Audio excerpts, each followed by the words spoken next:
അടുത്തായിട്ട് നമ്മളെ വണ്ടി കഴുവക്കം, നമുക്കൊന്ന് കുളിക്കക്കം, പിന്നെ തുണി ഒന്ന് കഴുകണം. ഇതൊക്കെ ആയിട്ട് നമ്മൾ ഒരു തോട്ടിലെത്തിയിട്ടുണ്ട്.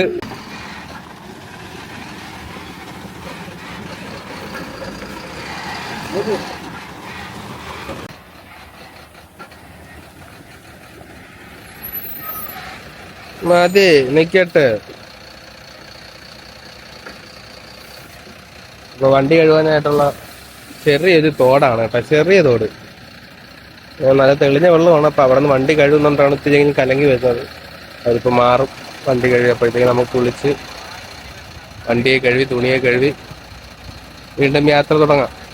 അപ്പോൾ ആദ്യം തന്നെ നമ്മുടെ പാകട്ടിരിക്കുന്ന കയറ് ലൂസായിട്ടുണ്ട്. അപ്പോൾ അത് മൊത്തം ഒന്ന് അഴിച്ചിട്ട് ഒന്നും കൂടെ ഫുൾ ടൈറ്റ് ചെയ്ത് ഒന്നും കൂടെ കെട്ടാൻ പോവുകയാണ്. കാരണം നല്ല രീതിക്ക് കെട്ടിയാൽ ഇനിയുള്ള യാത്രകളിൽ നല്ല രീതിക്ക് തന്നെ പോകാൻ പറ്റും. ഇല്ലെങ്കിൽ ലൂസായി ഈ ലോഡ് മറിയാൻ ചാൻസ് ഉണ്ട്. അതുകൊണ്ട് തന്നെ റിസ്ക് ഒന്നും എടുക്കുന്നില്ല. നല്ല രീതിക്ക് കെട്ടി തന്നെ വീണ്ടും പോകാനാണ് തീരുമാനിച്ചിരിക്കുന്നത്.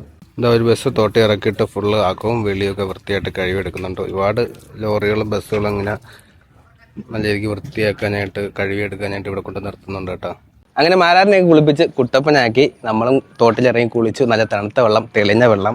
ഒരുപാട് വണ്ടികൾ ഇങ്ങനെ വന്നും പോയി നിൽക്കുകയാണ് കേട്ടോ. നമ്മൾ നല്ല സമയം എടുത്ത് കുളിച്ച് ഫ്രഷ് ആയിട്ട് നല്ല ശാന്തമായിട്ട് കാറ്റൊക്കെ കൊണ്ട് ഇങ്ങനെ വീണ്ടും പുതിയ യാത്രയ്ക്ക് വേണ്ടിയിട്ട് റെഡിയായിട്ട് നിൽക്കുകയാണ്.